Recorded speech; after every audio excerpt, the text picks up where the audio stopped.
Hey guys, welcome back. तो आज के वीडियो के अंदर हम समझेंगे डाओ क्या होते हैं। DAO decentralized autonomous organization. सबसे पहले इसी का ब्रेक डाउन कर देते हैं कि इसका मतलब क्या है। तो डिसेंट्रलाइज मतलब ऐसी कोई भी चीज़ जिसके ऊपर किसी सेंट्रल अथॉरिटी का कंट्रोल यहाँ पर नहीं हो, डिसेंट्रलाइज्ड हो, सेंट्रलाइज नहीं हो। साथ में यहाँ पर ऑटोनॉमस की बात करते हैं तो ऐसी चीज़ जो खुद सेल्फ गवर्निंग हो, बाहर की किसी एंटिटी का उसके ऊपर इन्फ्लुएंस नहीं हो। और उसके बाद ऑर्गेनाइजेशन इज ऑर्गेनाइजेशन।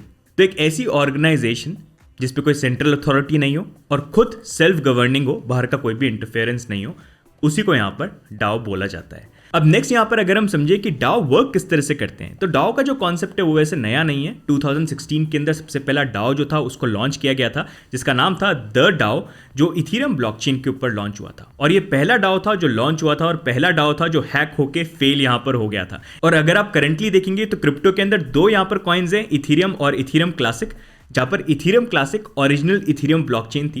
ये दोनों कॉइन्स स्प्लिट होने का रीज़न और अलग दो कॉइन्स आने का रीज़न भी यहाँ पर ये द डाओ का जो हैक था वही था।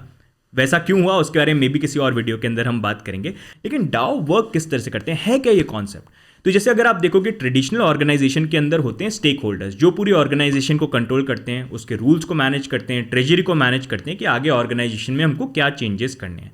अब डाओ का कॉन्सेप्ट ये है कि जैसे जैसे यहाँ पर हम वेब 3.0 की तरफ यहाँ पर मूव कर रहे हैं, तो एक ऐसा समय आने वाला है जहाँ पर ऑर्गेनाइजेशंस के अंदर सेंट्रल अथॉरिटी नहीं होगी जो उसको कंट्रोल करे। यहाँ पर पब्लिक जो है वो उसको यहाँ पर कंट्रोल करेगी, कंप्लीटली डिसेंट्रलाइज्ड होगी। अब अगर आपको वेब 3.0 का कॉन्सेप्ट के बारे में और नहीं पता है तो हमारा प्रीवियस वीडियो आप ये देखना, इससे आपको आइडिया मिल जाएगा। लेकिन फर्दर डाओ के बारे में अगर हम बात करें तो यहाँ पर डाओ का जो कॉन्सेप्ट है वो बेसिकली ये बोलता है कि अभी ऑर्गेनाइजेशन में सेंट्रल अथॉरिटी है। डाओ के अंदर जब वेब 3.0 में आएंगे, डिसेंट्रलाइज यहाँ पर पूरी ऑर्गेनाइजेशन होगी जहाँ पर स्मार्ट कॉन्ट्रैक्ट होगा जो चीज़ों को यहाँ पर मैनेज करेगा। उस स्मार्ट कॉन्ट्रैक्ट्स के अंदर रूल्स डिफाइंड होंगे और वही स्मार्ट कॉन्ट्रैक्ट है जो उस ऑर्गेनाइजेशन की ट्रेजरी को मैनेज करेगा। ट्रेजरी जिसके फंड्स यूज होकर ऑर्गेनाइजेशन के अंदर डेवलपमेंट करे जाते हैं। अब अगर बात करिए, ठीक है, स्मार्ट कॉन्ट्रैक्ट आ गया, उसके अंदर रूल्स हैं, वो ट्रेजरी को मेंटेन करता है, लेकिन उस स्मार्ट कॉन्ट्रैक्ट को कौन कंट्रोल करेगा? तो उस स्मार्ट कॉन्ट्रैक्ट को यहाँ पर कंट्रोल करेगी पब्लिक, जो यहाँ पर उस ऑर्गेनाइजेशन के टोकन को होल्ड करेगी। एंड वही यहाँ पर अगर कल को यहाँ पर स्मार्ट कॉन्ट्रैक्ट में कोई भी रूल चेंज करना है, कोई भी चेंजेस करने हैं, ट्रेजरी के फंड्स किस तरह से स्पेंड करने हैं, कौन से प्रपोजल्स को पास करना है, कौन से प्रपोजल्स को डिनाई करना है, वो सारी चीज़ें यहाँ पर उस ऑर्गेनाइजेशन के टोकन होल्डर्स ही कर पाएंगे। तो पूरी की पूरी यहाँ पर वोटिंग पावर जो है, जो नॉर्मली किसी ऑर्गेनाइजेशन में आप देखते हो फाउंडर के पास होती है, को फाउंडर के पास होती है, बोर्ड ऑफ डायरेक्टर्स के पास होती है, वैसा नहीं होगा। यहाँ पर जो वोटिंग पावर होगी वो कम्युनिटी के पास होंगे जो उस ऑर्गेनाइजेशन के टोकन को यहाँ पर होल्ड करते हैं। एक आइडिया अगर आपको मैं दूँ थोड़ा सा, तो जैसे अगर आपके पास वोटर आईडी कार्ड होता है, तो अगर आपके पास एक वोटर आईडी कार्ड है, आप एक वोट यहाँ पर डाल सकते हो। तो सबके सब वोट डालते हैं अपनी फेवरेट पॉलिटिकल पार्टी को, जिसको ज़्यादा वोट मिल गए वो यहाँ पर जीत जाते हैं। तो ऐसे डाओ में भी कॉन्सेप्ट काम करता है कि अगर आप उस ऑर्गेनाइजेशन का टोकन जो है, जो आप किसी डिसेंट्रलाइज एक्सचेंज से या फिर सेंट्रलाइज एक्सचेंज से बाय कर सकते हो, अगर आप उसको होल्ड करते हो तो आप वहाँ पर वोटिंग के अंदर पार्टिसिपेट कर सकते हो। और आपको अगर कल को कुछ चेंजेस आपको लगता है कि इस प्रोटोकॉल में, ऑर्गेनाइजेशन में ये चेंजेस अच्छे हो सकते हैं, आप उसको प्रपोज भी कर सकते हो। और फिर पूरी जो कम्युनिटी है, जो टोकन होल्डर्स है, उसके ऊपर वोट कर सकते हैं। अगर उनको अच्छा लगा तो वो पास हो जाएगा, अगर उनको अच्छा नहीं लगा तो वो यहाँ पर डिनाई हो जाएगा। तो इस तरह से बेसिकली यहाँ पर डाओ जो है वो वर्क करता है। यहाँ पर स्मार्ट कॉन्ट्रैक्ट होता है और स्मार्ट कॉन्ट्रैक्ट को मैनेज करने के लिए यहाँ पर टोकन होल्डर्स होते हैं, जो कोई भी हो सकता है, कोई यूएस में हो सकता है, कोई इंडिया में हो सकता है, कोई चाइना में हो सकता है, कोई जापान में हो सकता है, कहीं से कोई भी उसके अंदर पार्टिसिपेट यहाँ पर कर सकते हैं। तो बेसिकली डाओ यहाँ पर इस तरह से काम करते हैं। और कुछ डाओ प्रोजेक्ट्स का अगर आपको एग्जांपल दें तो द डाओ पहला यहाँ पर डाओ प्रोजेक्ट हो गया, उसके बाद maker Dow, Gitcoin, Aragon, dash, ये कुछ क्रिप्टो प्रोजेक्ट्स हैं जो डाओ को यहाँ पर यूज करते हैं।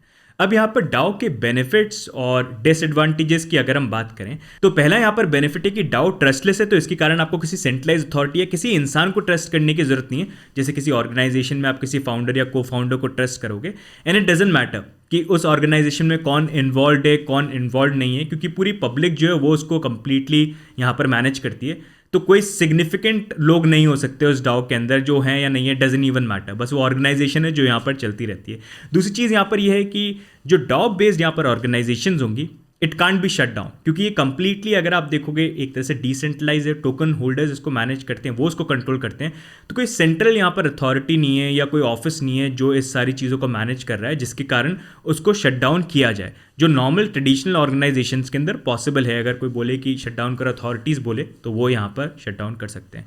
दूसरी यहाँ पर चीज़ ये है कि डाओ के अंदर जो कोड होता है वो कंप्लीटली ओपन सोर्स होता है, तो यहाँ पर कोई भी उसके अंदर पार्टिसिपेट कर सकता है। अगर आपको कोई प्रोटोकॉल दिखता है, कोई डाओ दिखता है, ऑर्गेनाइजेशन दिखती है, उसके कोड को आप पढ़ सकते हो, कोई भी पढ़ सकता है, और उसको पढ़ के आप भी अपने आइडियाज़ जो है यहाँ पर सजेस्ट कर सकते हो, क्या चीज़ें उस ऑर्गेनाइजेशन के लिए बेनिफिशियल हो सकती हैं वो भी आप उसको सजेस्ट कर सकते हो और उसके अंदर पार्टिसिपेट कर सकते हो।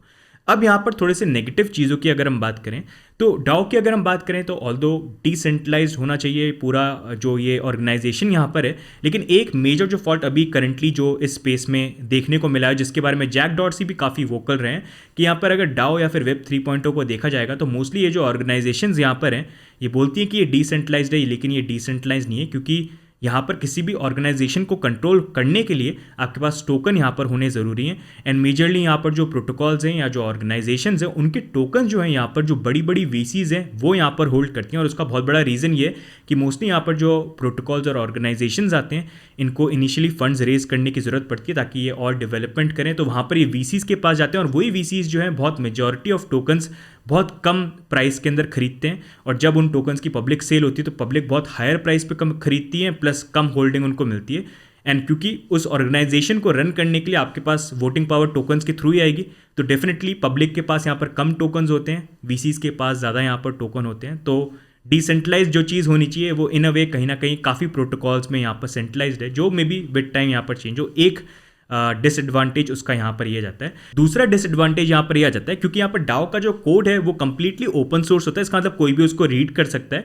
तो यहाँ पर जो हैकर्स हैं या जिनका इल इंटेंशन है किसी तरह से हैक करना स्मार्ट कॉन्ट्रैक्ट को, वो वहाँ पर उस कोड को पढ़ सकते हैं, उसको रिवर्स इंजीनियर करके तरीके ढूंढने की कोशिश कर सकते हैं कि किस तरह से उस स्मार्ट कॉन्ट्रैक्ट को हैक किया जाए। अगर वो सक्सेसफुल होते हैं तो स्मार्ट कॉन्ट्रैक्ट को वो हैक भी कर सकते हैं, जैसे यहाँ पर द डाओ के साथ पहला यहाँ पर केस हुआ था और ऐसे मल्टीपल केसेस भी यहाँ पर हो चुके हैं। तो वो भी एक यहाँ पर थोड़ा सा डिसएडवांटेज यहाँ पर रह जाता है। एंड उसके बाद अगर आप देखोगे तो डाओ के अंदर कोई भी यहाँ पर बिजनेस सीक्रेट नहीं होंगे। मोस्टली अगर आप देखोगे आज की डेट में जो ऑर्गेनाइजेशन है जो प्रोडक्ट को बिल्ड कर रहे हैं वो बहुत ज़्यादा पैसा रिसर्च एंड डेवलपमेंट के ऊपर स्पेंड करते हैं, ये सोच के कि अगर हम कोई इनोवेटिव चीज़ को इंट्रोड्यूस करते हैं तो फर्स्ट मूवर एडवांटेज मिलेगा, तो हमको भी उसका बेनिफिट यहाँ पर मिलेगा।